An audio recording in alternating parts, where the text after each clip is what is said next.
informándoles que por parte de la Cámara, al final de este encuentro, tendrán una sorpresa especial. Esta conferencia magistral tiene como título Impacto económico de la regulación en los sectores estratégicos de la República Dominicana, la cual nos ofrecerá una visión integral sobre la incidencia de la regulación en sectores clave para el desarrollo nacional. Para esta conferencia presentamos en este momento al consultor económico y financiero y profesor universitario, el señor José Luis de Ramón. Bienvenido.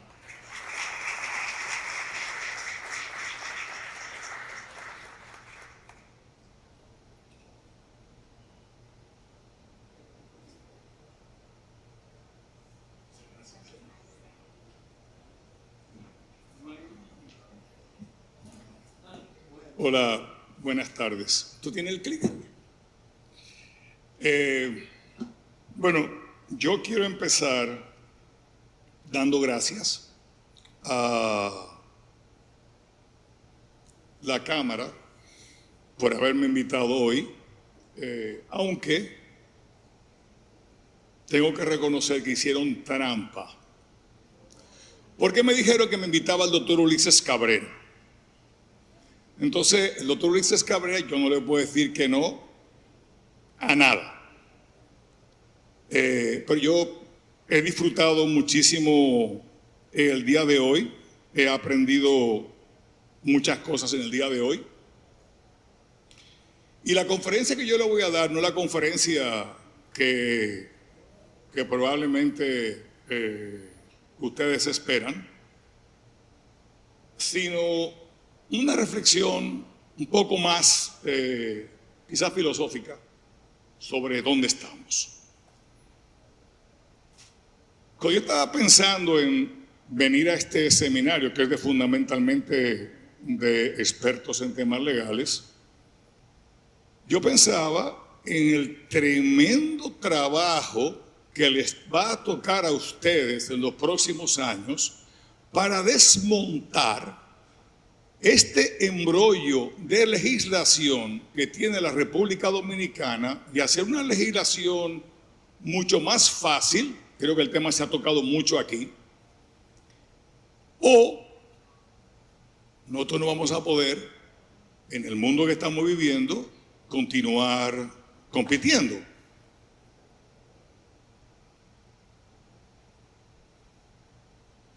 El acercamiento filosófico que yo le quiero hacer es el acercamiento desde la razón, no de la fe, no de la brujería, no de la costumbre, no de los maestros, sino de la razón. Básicamente, pongo un par de citas de filósofos que a mí me han llamado mucho la atención y básicamente la razón y el poder se convierten, o sea, solo pueden estar juntos. ¿Por qué yo digo eso? Y voy a plantearle cuáles son mis promesas de hoy. Lamentablemente no tengo un monitor, o sea que voy a tener que... No tengo monitor, no tengo clicker. Bueno, voy a seguir improvisando, no se preocupen, que no voy a poner nada raro. Lo que yo pienso esta tarde, ¿verdad? Que consciente de que esto ha sido un día largo, yo voy a tratar de ser breve. Obviamente eso me va a obligar a no profundizar en muchos temas y hablar de una manera general, por lo cual yo les pido excusa desde ahora. Hay una maldición gitana que dice, entre abogados te veas. Yo estoy entre abogados, muchos amigos hemos trabajado en operaciones o en contra o juntos. Dáselo a... Yo creo que Luis lo necesita, ¿verdad? Pero yo no voy a entrar en ninguna ley, ni en ningún artículo, ni ningún tema específico, porque desde el punto de vista económico hay un montón de sectores que tienen regulaciones y que sería imposible para mí abarcar. Tampoco voy a poner fórmulas ni cálculos, pero yo sí les advierto que yo voy a pensar como economista. La idea es tratar de darles algunas reflexiones que complementen lo mucho que ustedes han oído en el día de hoy. No voy a darle ninguna solución a la medida, pero sí les prometo dejarles una serie de ideas que van a ser interesantes para debates del futuro. Luis.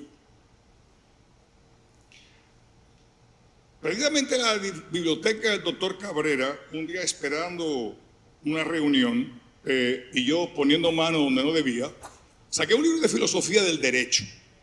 Y yo no sabía, hace muchos años de eso, lo leí con mucho interés y la verdad que me he dado cuenta de que cuando tú miras los diferentes países, llegas a la conclusión de que no hay un derecho natural, ¿verdad? Todo el derecho es arbitrario.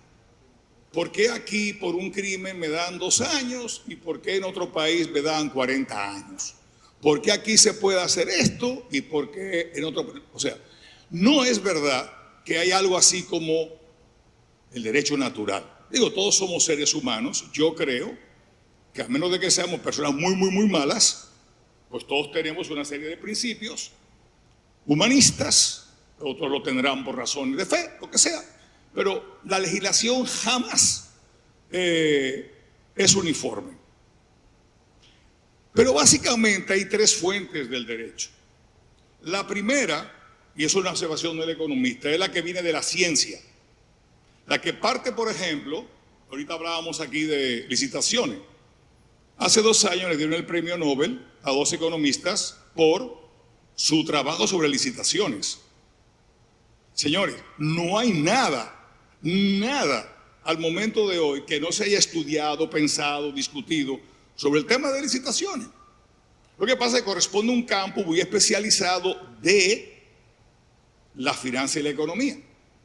Entonces, si la razón es lo que va, la ciencia es lo que va, tú vas a tener un tipo de ley. La más mala es la ley que viene de la costumbre. Y uno lo ve por todas partes. Cicerón en Roma, el famoso Mos Malorum, ¿verdad? Los hábitos de los mayores. Uno lo encuentra en los judíos, en Josefo. Defender la ley de mis padres, la tradición.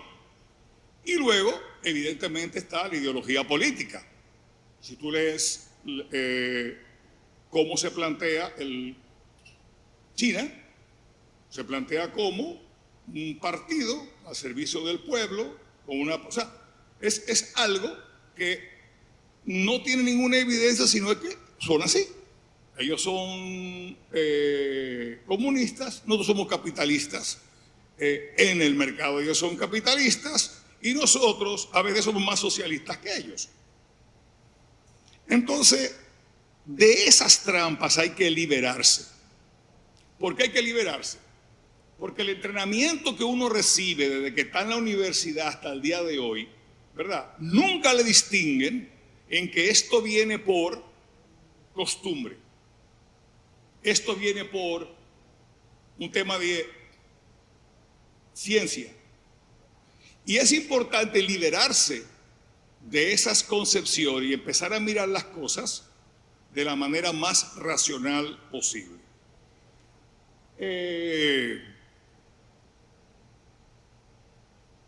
La pregunta no es regular o no regular. La pregunta es una dicotomía falsa. Por ahí no están las cosas. Al final, lo que importa de la regulación, como de casi todo, es cuáles son sus resultados. Es buena, hace cosas buenas, es mala, hace cosas malas. No es un tema de que sí o no. Tampoco la discusión de más Estado, menos Estado va a resolver nada. Yo que soy un economista de mercado, por ideas clásicas, obviamente, para mí muchas cosas que hace el Estado son muy bárbaras, innecesarias e ineficientes. Pero la visión no está ahí, la visión es mirar los números. ¿Debe el Estado tener las sedes? ¿Hay que subsidiarlo? Sí, pues no puede. No puede. Porque yo en mi oficina, si yo perdiera 1.6 billones de dólares, yo estoy seguro que Rafael Dixon no vendría a traerme a mi casa 1.6 billones de dólares. Entonces, ¿por qué hay que dárselo a las EDES? La otra cosa que hay que estar con el ojo muy abierto es que en cada regulación hay que mirar a quién protege con nombre y apellido, ¿verdad?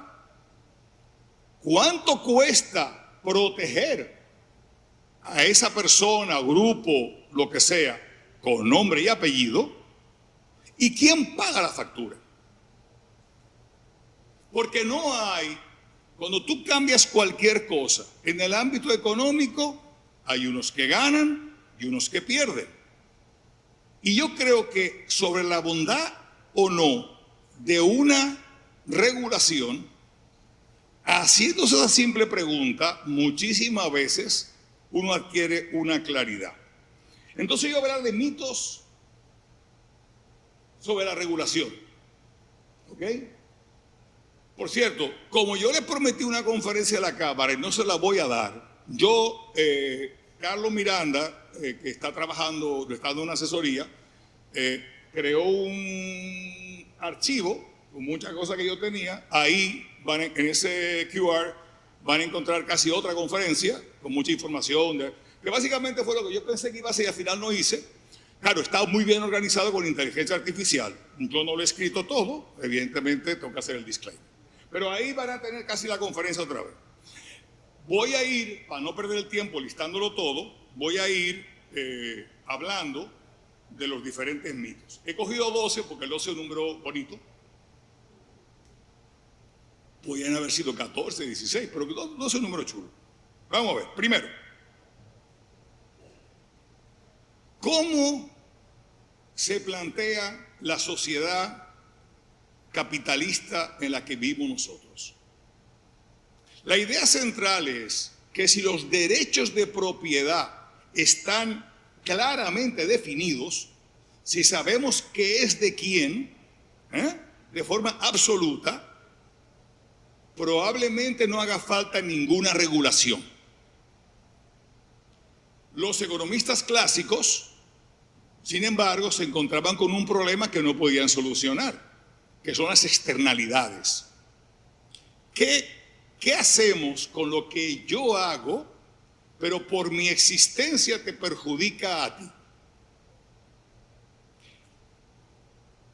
El teorema de Coase, que es de los años 60, creo que del 60 exactamente, lo que plantea es que si la propiedad está correctamente definida, déjalos. Por ejemplo, el ejemplo típico de la fábrica que tira humo y cae en las sábanas que tiene tendida una señora que se dedica a lavar ropa y se la ensucia. Si está claramente definido de quién es el terreno donde está la señora, de quién son las sábanas que están ahí y de quién es la fábrica, evidentemente no puede seguir tirándole ese hollín arriba porque un juez lo mandaría a parar. Pero el mercado lo soluciona, porque la fábrica puede decirle a la señora cuánto usted se gana y sencillamente pagarle y ya es un costo adicional. Cuando hablamos de los créditos de carbono en Europa, eso es lo que estamos haciendo, es la señora de la lavandería. Yo contamino mucho, tú poco, yo te compro el permiso. Ahora, la verdad que eso no es verdad. Porque cuando los efectos son pocos o son entre partes, eso se puede solucionar contractualmente entre las personas. Pero lo que no puede resolver el mercado es cuando la externalidad afecta a mucha gente. Si yo contamino el río Sama, evidentemente yo no puedo saber a quién yo le estoy haciendo daño. Puedo quizá dañar un hotel que está a 50 kilómetros. Entonces, para eso sí tenemos que traer algún tipo de regulación. Lo que pasa es que esa regulación que vamos a traer, ¿verdad? Va a tener que tener características determinadas. Estamos 2 slides atrás. Pasa ese. Ok, vamos a quedarnos aquí. No, perdón, sí. Entonces, ¿qué decimos que es el mejor regulador? La competencia. No hay nada que un mercado en competencia probablemente no debería necesitar ningún tipo de regulación. Obviamente hay unos temas de salud, etcétera, etcétera, que son cuestiones normales, que me aplican a mí y a una fábrica de yogur. O sea, eso no tiene nada que ver. Ellos no pueden ver a nadie, ellos tampoco. Pero hay algunos mercados que no pueden funcionar como mercados.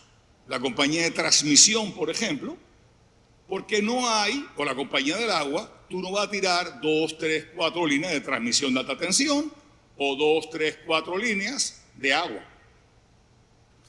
Pero también para eso los economistas tienen ese problema hace rato que lo hemos estudiado, y lo que nosotros podemos lograr es crear condiciones en la estructura de cómo se va a regular esa industria que se compare lo más posible con un mercado de competencia. ¿Cuántas veces ustedes han oído este concepto? Aquí hablamos de las leyes, de la regulación, de que sector eléctrico. No. La única razón por la que tiene que haber una regulación y poner precios, porque tú quieres, porque no puedes, lograr lo que un mercado lograría, que básicamente son 2 cosas: lograr precios competitivos y que haya destrucción creativa, que quiebren los ineficientes para que surjan los eficientes y beneficien a todos, porque esa es la forma de avanzar en una sociedad capitalista. Entonces, dale para atrás, Luis.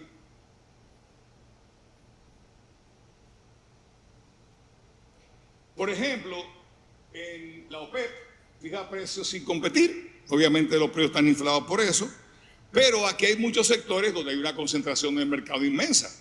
Y el Banco Mundial ha dicho que en la República Dominicana un problema que tenemos nosotros es el alto nivel de concentración de productores en el sistema.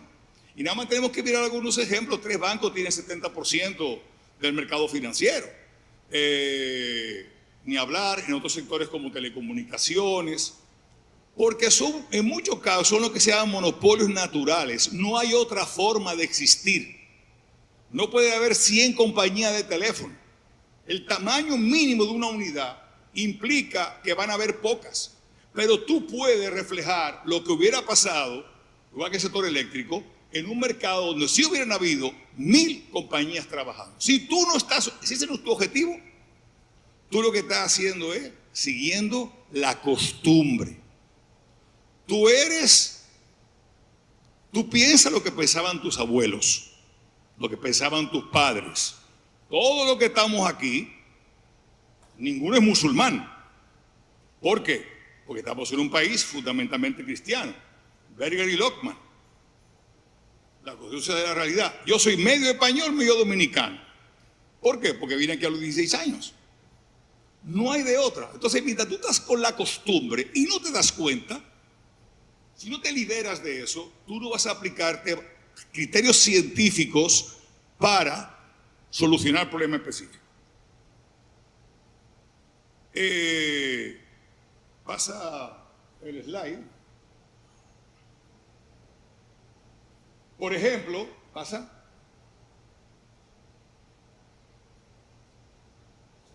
En la República Dominicana, cuando se pusieron los primeros precios del mercado eléctrico, la fórmula contenían costos hundidos. Todo analista económico sabe que los costos hundidos no se usan para nada, que todo lo que tú haces mirando para adelante. ¿Es así? Pero aquí comenzamos con costos hundidos. ¿Qué nos dio eso? Una base de tarifas extraordinariamente caras. Pero fue por hacerlo mal.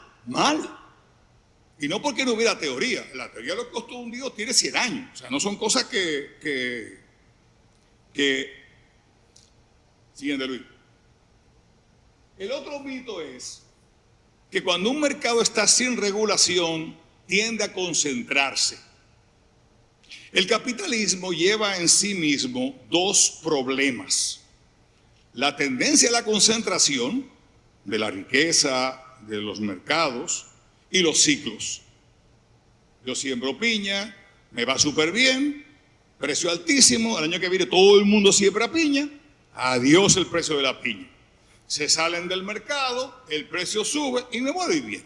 Esos precios, gran parte de la teoría económica se ha dedicado a achatar los ciclos.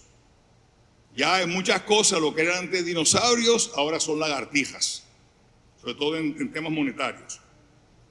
Ahora, en la República Dominicana hay un estudio que hace la Dirección General de Impuestos Internos sobre concentración de mercado. Y resulta que los sectores más concentrados son los más regulados y son los más rentables.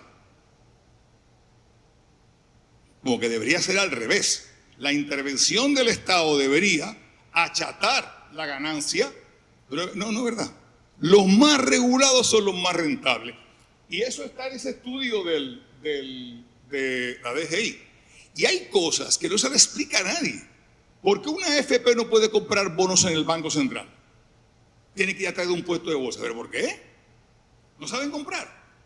Una entidad que tiene 300.000 millones de pesos de activos no va a saber comprar un bono. Una cosa que lo sabe hacer el que tenga 10.000 pesos. Entonces, hay cosas en la regulación que obviamente cuando uno piensa a quién beneficia, cuánto cuesta y quién paga, entiende mejor el origen de eso y obviamente es la base para cambiar. Pero si bien la regulación no garantiza, ¿verdad? Si bien liberar el mercado sin regulación no garantiza que tú vas a tener mercados concentrados, tampoco una ley buena garantiza buenos resultados.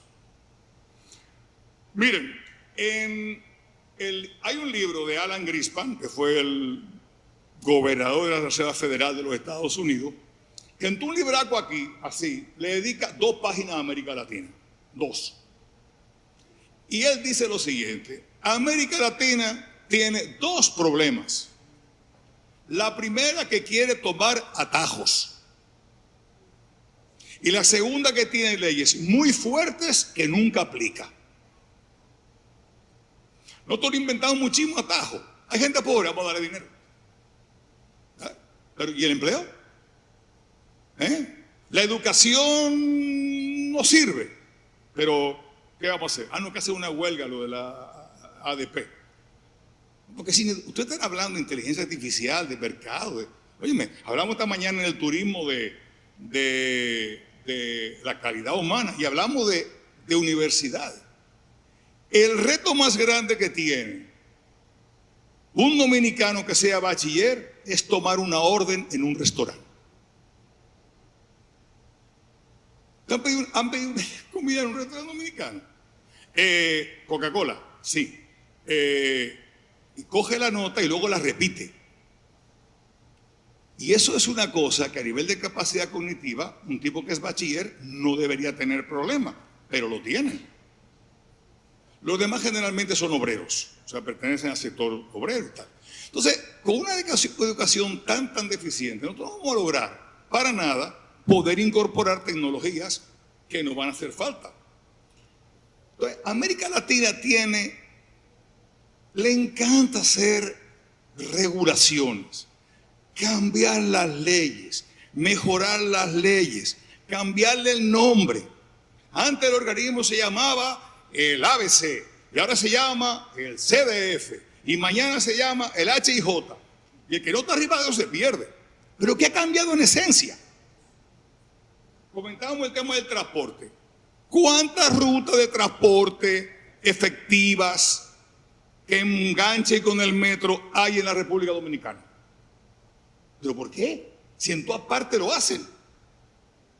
Entonces, esa obsesión por la legislación, como si legislar bien sirviera para algo, sin una aplicación correcta, hay que quitársela de la cabeza. Hay que pensar en leyes que puedan aplicarse. Y déjenme decirle que estamos sobreregulados. La mitad de las cosas que tú lees en un texto de lo que sea son bobadas. Le voy a poner un ejemplo. Una ley extraordinaria, hasta cierto punto, el Código Tributario, del 92 a hoy, o del 94 a hoy, una tasa para todo el mundo, la misma para la ganancia de capital que para el impuesto sobre la renta, no hay deducciones que no correspondan al giro del negocio, y 4 o 5 excepciones. En ese capítulo de la renta eso es fabuloso. Y ha funcionado, claro que ha funcionado. Porque no hay huecos, no hay hoyos para tú irte. Porque es general. Ahí sí cogemos la ley de cualquier otro país y comenzamos a hacerle enmiendas. Lo que pasa es que nosotros hacemos reformas al Código Tributario a través de leyes de incentivo, de hacer contratos, pero en última instancia, ¿verdad? Leyes más que pueda el gobierno administrar y las puedan hacer cumplir, es mejor que leyes extremadamente complejas, con sanciones extremadamente grandes, que al final en la realidad nada, no pasa nada. Competencia desleal. SENASA da el mismo servicio que dan las ARS, pero cuando la ARS, qué sé yo, tal, pierde 500 millones de pesos, no va donde nadie. ¿Quién le va a dar 500 millones de pesos? Mira, yo perdí. No le dan nada. Ahora, ¿cuál es lo que puede? No, que necesitábamos 1.000 millones, después 5.000 millones, después 10.000 millones. Claro, es una locura. ¿Cómo van a reflejarse los precios correctos de darle a los trabajadores un sistema de salud eficiente? Por eso está el copago. Por eso los médicos no cogen seguro. Porque si no es racional lo que le estamos ofreciendo, pero allá nos cuesta fuera de la tarifa miles y miles de pesos. Entonces, una ley fuerte no garantiza resultados. Es su correcta aplicación. Probablemente de una ley. Yo quiero hablar del caso de Baninter. Bueno, hablé después. Fíjense, no es lo mismo un estado fuerte que un estado grande. ¿Ok? Son dos animales completamente diferentes. Entonces le puse 4 países de maldad para que lo viéramos, ¿no? Singapur tiene un rato de gasto público sobre el PIB, que es lo más, ¿verdad? La influencia del Estado en la economía en términos de su presupuesto, de 16%. Su presión fiscal es apenas un 13%. Como la nuestra, que baja. Porque cuando aquí comparamos la presión fiscal de República Dominicana, nunca lo hacemos con Brasil, ni lo hacemos con Singapur. Pero son el tercero del mundo con menos corrupción y a nivel de eficiencia gubernamental tienen 95.7, primeros del mundo. Vamos a ver a Francia, porque estamos aquí, tenemos que verla. Primero, Francia es uno de los países que tienen un gasto público sobre el PIB más grande del mundo. Es el más alto de la Unión Europea. Y aunque tiene alta ahí abajo, no sé si lo ven, están todas las fuentes. Digo, ahorita se trae un QR donde está esta presentación y todas las fuentes, las notas, para el que quiera entretenerse viendo eso. Pero apenas 67, el mismo que Estados Unidos, 65, 67, en términos de corrupción, lejísimos del 84. Ahora, Estados Unidos tiene 39.7 de presión fiscal, con todo y la milicia. O sea, con todo y el gasto militar, los Estados Unidos tienen 39.7. Y una presión fiscal que es como el 27%. La diferencia es deuda, que es otro mal de que hoy no tenemos que hablar. Y ahora, cuando nos vamos a Brasil, el Estado tiene 45%, pero a nivel de déficit gubernamental media, y está en el nivel 34 de corrupción. 100 es el mejor, 0 es el peor. Nosotros estamos por el 37, somos el 99, país 99 del mundo. Para mí, países son los que juegan la Copa del Mundo. Y hay como 200 territorios que... Entonces, aunque hay menos países, estar ahí no es una cosa que nos debe de... Otro principio que también es un mito. La regulación beneficia a todos. Mentira. La regulación siempre se vende como defensa del interés general. Tenemos que hacer esto y tomar este criterio y no aquel, porque en el largo plazo eso es lo que le va a convenir a la ciudadanía. Nadie plantea cualquier regulación diciendo yo voy a ganar más dinero. Pues van a decir que no, ¿verdad? Pero siempre hay un regulador que genera un esquema en el que hay ganadores y gente que lo paga. Un arancel para proteger el empleo nacional que hace, nos encarece a todos los precios. Cuando juega la Reina del Caribe, todo el mundo tiene que ir a Dominicana. Pero cuando yo voy al supermercado, ¿qué es lo que yo quiero? El producto que me dé mejor relación precio-calidad. Me da igual si es dominicano o es de China. ¿Por qué? Porque, óyeme, eso yo no quiero beneficiar, porque ese producto no es dominicano. Ese producto es de don Juan Pérez, que es el que se beneficia, yo lo compro, no la República Dominicana. Entonces, son cosas que hay que tener claras. No tenemos ahora mismo cerca de 900.000 millones de pesos de deuda en el Banco Central. ¿Por qué se originó eso? Cuando Baninter quebró, habían 87 depositantes que tenían el grueso, dale para atrás, el grueso de los depósitos. Ahora, cuando todos los pagos, los bancos pagaban 21, Baninter pagaba 36. ¿Ok? Entonces, ¿qué tipo de capital es ese? ¿Ese es el ahorro normal que los gobiernos quieren proteger o es un capital de riesgo? Evidentemente, si todo el mundo paga 21 y yo cojo un 36, porque es un capital de riesgo. Pues el gobierno le dio su dinero a todo el mundo, incluidos los que tenían depósitos en los bancos offshore, fuera de la legislación dominicana. Ahí se buscaron todas las leyes. Pero la cosa más graciosa es que esa gente no paga un impuesto sobre la renta por los fondos que le descubrieron, que hubiera amortizado un poco el golpe.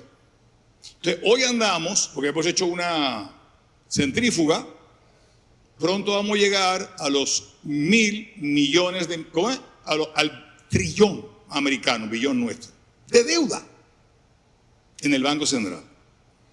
Entonces, yo inclusive mandé una carta a la Junta Monetaria en ese momento diciéndole que era absurdo. Eso de mi libro del 2003, Volver a Crecer, yo tanto tema de Baninter ahí, no me lo quiso prologar nadie. Bueno, otra cosa que es también un mito. Quien hace la regulación es un árbitro neutral. ¿Ustedes se acuerdan del Doing Business del Banco Mundial? Doing Business, posición del Doing Business. Se paró el Doing Business de golpe. ¿Por qué? Porque se descubrió que Saudi Arabia y China habían sobornado a la gente del Banco Mundial para quedar mejor dentro del ranking. Al Banco Mundial. Entonces, ¿qué hizo el Banco Mundial? Paren eso. Porque no sabían la extensión del problema. Todavía no ha salido el nuevo Doing Business. ¿Ok? O se va a llamar de otra manera. Eso paró en el 21. Y en el que ha salido este año solamente hay 50 países. República Dominicana no está, todavía. Pero pronto sabremos cómo estamos nosotros comparados con otros países. Entonces, aquí,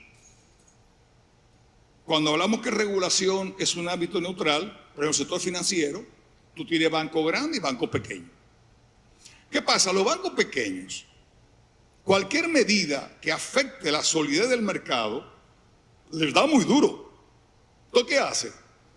Les dejan ganar mucho dinero para que no se vayan, ¿verdad? Para que no quiebren. Pero ¿cuál es el impacto del banco grande? Grande y con unos beneficios extraordinarios marcados por el más ineficiente del mercado. Óyeme, así no. Entonces, la medida correcta es que se capitalicen los bancos y ya. Fusiónense, busquen capital. Pero no se pueden quedar en una posición que de alguna manera sea frágil, se acabó. Pero no. Entonces, el regulador no tiene sus propios intereses. Para el regulador para el Banco Central, su interés no es que usted tenga la tasa de interés más baja. Su interés es que no tengan problemas en el mercado financiero. Pues es su problema. Entonces, el regulador no es neutral, nunca es neutral. Y es una cosa que hay que ponerla también adelante en términos de regulación. Porque el interés del regulador cuenta como la de los agentes. Y hay también problemas de corrupción que se pueden presentar. Otra cosa, más regulación significa más protección al consumidor. Voy a dar un dato. En los años 50, aproximadamente el 5% de las profesiones necesitaba una licencia profesional.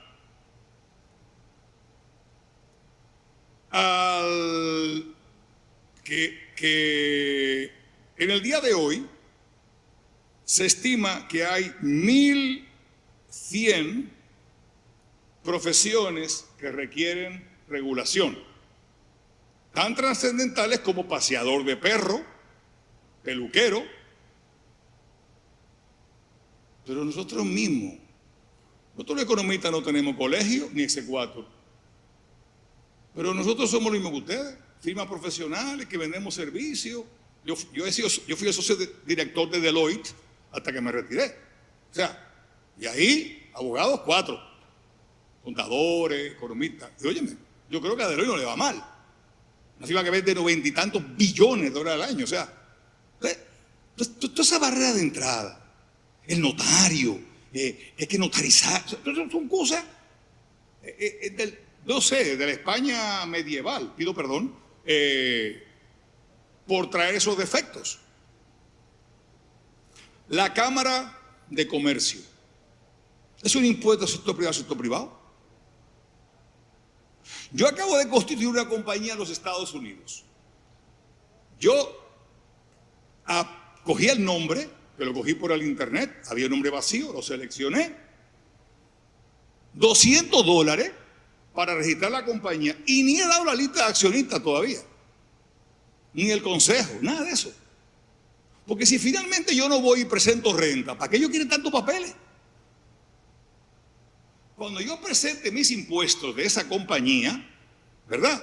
Ahí yo presento la lista de accionistas, pero ahora no. Entonces, ¿qué pasa? Yo tengo una compañía que puede empezar a tramitar algo en 24 horas, Nevis. 24 horas. Tú llamas a Nevis, le da quién es el director, los directores, quiénes son los accionistas y los accionistas beneficiarios, y tú en 2 días tienes la compañía aquí. El código de nosotros nos obliga a que presentemos estado financiero en marzo. Nadie tiene estado financiero en marzo, eso no existe. Los estados financieros están en abril, como mucho, como muy pronto.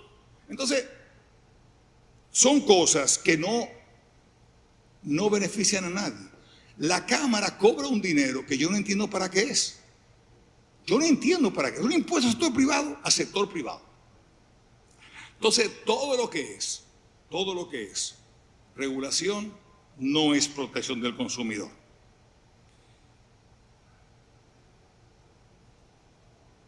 otro mito. Fijar el precio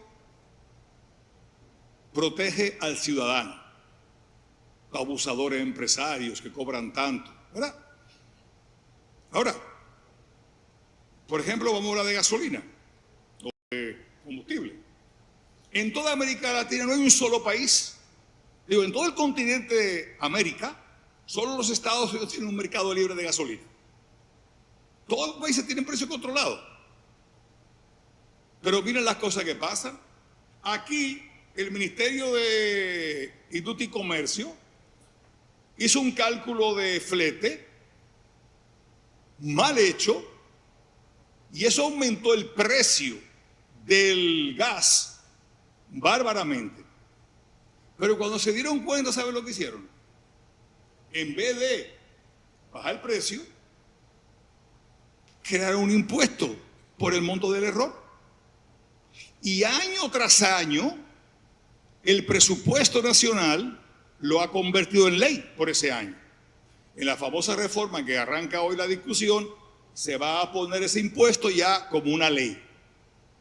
O sea, ¿qué protección? Precio controlado no protege nada. Yo hice una evaluación cuando había control de precios en la República Dominicana sobre los precios controlados y los precios no controlados. Y la inflación en productos no controlados era menor que la inflación de productos controlados. Porque uno negociaba los precios con el gobierno. Y al final, uno sabe más. Uno sabe más de contabilidad, de hacer números, de cosas, y impone, y que esto tienes que incluir. Y uno salía bien siempre. Entonces, cuando hay precios, cuando se te pide, hay que fijar el precio. Cuidado. Siguiente. Este es uno de mis favoritos. Los requisitos de idoneidad. Lo que se llama el fit and ready. ¿Verdad? Para tú hacer esto, tienes que ser idóneo. Tienes que tener esto, lo otro. ¿Por qué? ¿Por qué? ¿Eso es para proteger al consumidor? ¿O es una coartada para no permitir la entrada de competidores al mercado? ¿Cuál de las dos es? Porque yo entiendo que para un médico, que la gente va, el tipo tiene que estar fit and ready. O sea, tiene que ser idóneo para la profesión. Pero yo no entiendo por qué. O sea, hay muchísimas cosas que hay que pensar. Porque aquí nosotros, no, que lo que tenemos, no, está todo escrito, está todo en los libros, no hay nada que pensar. Hay cosas que se necesitan. Ahora, hay tradiciones, ¿verdad?, que hacen que algunos países se fastidien por exceso de regulación. Y lo vamos a ver. Por ejemplo, en la República Dominicana, ¿están los bancos bien regulados? Yo creo que sí. Pero ¿por qué las cooperativas no están reguladas? Los activos que manejan la cooperativa son una barbaridad. Aquí cuando hay una corrida no va a ser de bancos. Va a ser de esas mega cooperativas que existen en el país. Mito número 11. Ya estamos terminando. La regulación es mejor temprana. Hay que poner la regulación pronto. Mentira. No es verdad. Miren, por ejemplo, el caso de Europa. Europa, según el informe Draghi, que es una de las cosas más sensacionales que se han producido sobre la Unión Europea, dice que la productividad europea pasó del 22% de diferencia con los Estados Unidos en el 1945. O sea, se acaba de acabar la guerra mundial, ¿ok? Pero la diferencia es un 22 a un 95% en el 95. Europa alcanzó a los Estados Unidos. Simplemente, la alcanzó productividad.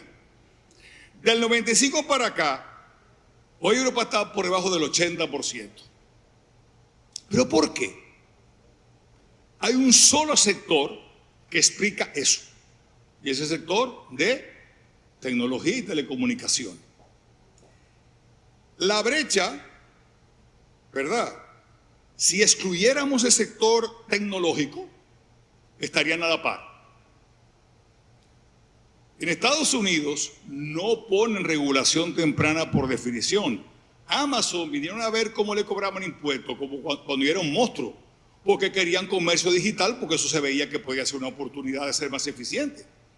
Entonces, miren por ejemplo el tema de inteligencia artificial. Como dice, no hay ninguna conferencia hoy que no pueda hablar que no hable de inteligencia artificial. Hoy hay 50 modelos activos de inteligencia emocional en el mundo. O sea, proyectos que tienen chance de convertirse en ganadores. 2 son europeos. Mistral, de Francia, y Isomorphic, de Inglaterra. Los 2 subvencionados por el Estado. Pero ya este mercado, ya yo no veo 50, ya lo que veo son 2. Claude, ChatGPT, y cuando venga Microsoft ya a apoderarse del tema, el hombre que tiene el software de todo el mundo, ya se acabó. Europa perdió. Y Europa no tiene ingenieros. Claro que tiene ingenieros. Muchísimos ingenieros. O sea, toda la tecnología que se ha desarrollado en los Estados Unidos, desde la bomba nuclear a muchísimas cosas, fue con ingenieros europeos. Pero en esta le metieron regulación y ahí estamos.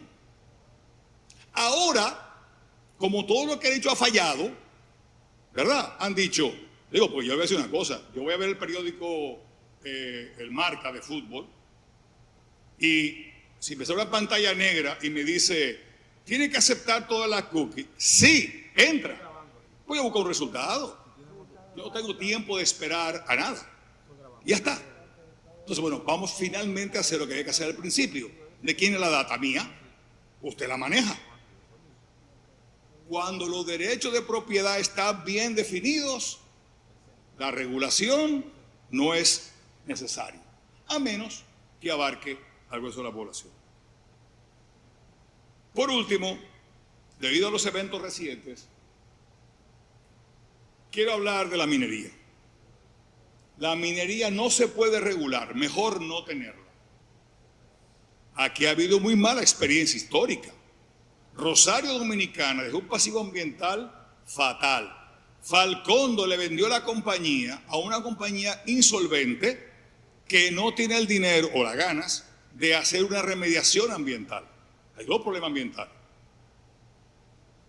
Pero donde está Barrick se ha concentrado la producción de arroz. O sea, nadie habla que en San Juan queda apenas el 5% de la producción y en la zona de Cotuí por ahí ha aumentado y es que está concentrada la producción de arroz. Nada que ver, Barrick, nada que ver. O sea, no ha sido causa. Pero esa correspondencia es perfectamente posible. Ahora, ya nosotros, o sea, esa gente cometió errores, porque cuando vino Falcon Bridge, eso de medio ambiente, la palabra no existía. Nadie pensaba en eso. O sea, Rosario fue nacionalizada en el 78 o 79. O sea, ya nosotros tenemos experiencia en contrato, ahí están los best practices de todos los países. O sea, nosotros podemos manejar eso perfectamente. El fondo, si usted quiere un financiamiento bancario, si no le aprueba el IFC, el estudio ambiental, ya usted puede tener permiso del país donde está la mina, que ningún banco se arriesga a prestarle. Entonces, si todas las minas tienen que pasar por el IFC para recibir un préstamo, y el IFC le aprueba para que puedan recibir préstamos, óyeme. Pero nosotros, ahora, vuelvo a lo mismo. Regulación en base a ciencia. No hay ideología. No hay ideología anticapitalista disfrazada de ecologista. No ganancias de empresarios que están buscando rentas. El beneficio es legítimo, la renta no. Racionalidad. Y ese es el mensaje que yo le quiero dejar. Mis 5 conclusiones finales, para terminar, es que si usted quiere juzgar cualquier regulación, primero piense si esta aplicación universal. Una norma que solo cumple el honesto es un impuesto a la honestidad. Una cosa que no puede hacer más que la empresa grande es un impuesto a la empresa pequeña. Tiene que ser de aplicación universal. Si no se cumple, ahí hay problema. La segunda es que el tema de la idoneidad, el fit and ready, tiene que ser proporcional al riesgo. O sea, para tú manejar una operación de cerebro es muy diferente que para usted hacer una trenza en un salón. Entonces no podemos pensar que eso son cosas que necesitan lo mismo.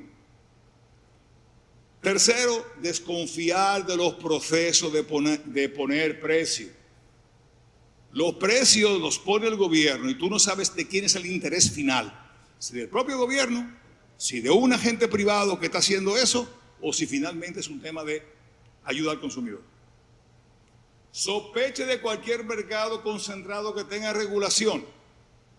No he tenido que buscar en ninguna parte. En República Dominicana, mercados concentrados que tienen regulación tienen mayores tasas de ganancia que los demás sectores. ¿Okay? Y por último, siempre analizar quién gana, cuánto cuesta y quién acaba pagando la cuenta. Señores, muchísimas gracias por su atención.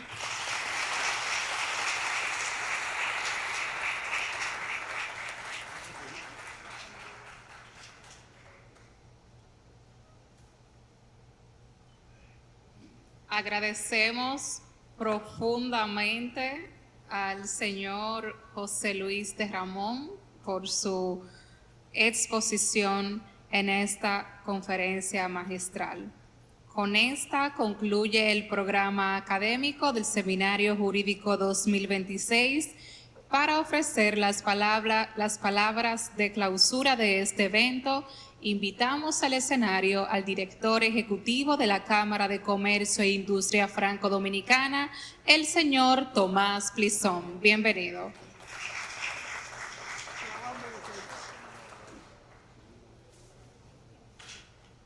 Son palabras de adiós, realmente. Palabras de cierre, no.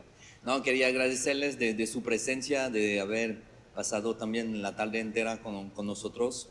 Desde la Cámara de Comercio hacemos estos eventos para ustedes, para las empresas que nos representan. Una parte de ellas están ahí atrás, tocando temas que fortalecen la inversión francesa, extranjera, que fortalecen el desarrollo económico y social de la República Dominicana. Queríamos tocar este tema de hace algunos años desde la Cámara de Comercio y a través de la Comisión Jurídica, a la cual quiero agradecer a Héctor por ese maravilloso programa. Creo que estamos en el mismo estado de cansancio, porque son temas regulados, con regulaciones a veces distintas entre su funcionamiento en el país galo al internacional, y Dominicana tiene sus propias reglas. Y seguir fortaleciendo esa inversión. Hay que saber que empresas francesas muchas de ellas son líderes en su sector. Vemos infraestructura, creo que hay una presencia grande en infraestructura, en concesión, contratos públicos que queremos apoyar porque consideramos que es un plus para la República Dominicana.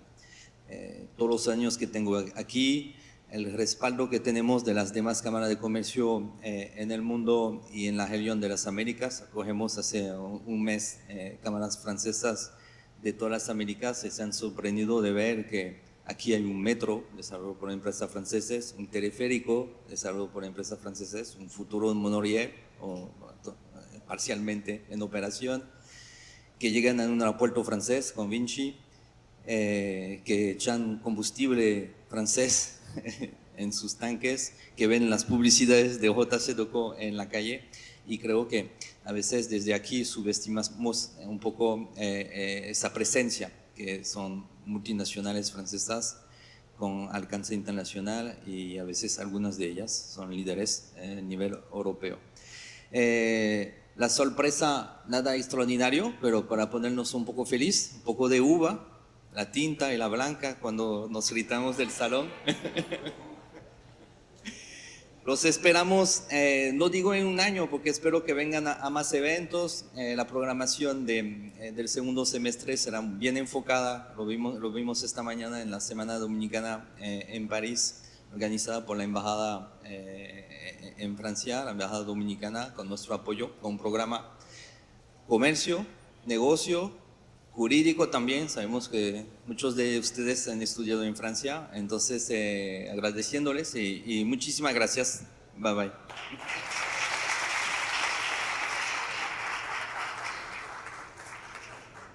Pedimos por favor a Tomás que permanezca en el escenario para que junto a nuestro conferencista, el señor José Luis de Ramón, se realicen la fotografía protocolar, y mientras ellos se realizan su foto, por favor, diríjase al escenario. Agradecemos las palabras de clausura por parte del señor Tomás Blizón, y también en nombre de la Cámara de Comercio e Industria Franco-Dominicana les queremos agradecer a nuestros conferencistas, panelistas, moderadores, autoridades, representantes del sector público y privado y de todos los asistentes que nos acompañaron durante esta jornada. Su presencia y sus aportes ha contribuido al éxito de este Seminario Jurídico 2026 y al fortalecimiento del diálogo sobre los desafíos regulatorios que impactan los sectores estratégicos de la República Dominicana.